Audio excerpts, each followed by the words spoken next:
In this video, I'll show you how to stream on Twitch at 120 FPS from OBS. So first of all, make sure to check your computer hardware. If your computer hardware match with these hardware recommendations, then all you have to need from your OBS, go to settings. In settings, select video, and here base canvas give 38.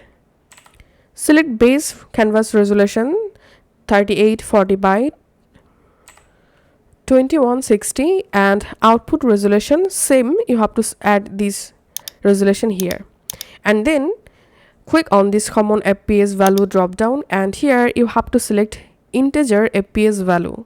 Once you selected the integer FPS value, then in this FPS field you can add your custom FPS rate. You can just add here 120 and then click on apply and click on OK, and then in this bottom right corner of OBS screen you will be able to see you have successfully set your OBS FPS 120 FPS, and then you will be able to easily go ahead and start streaming to your Twitch at 120 FPS.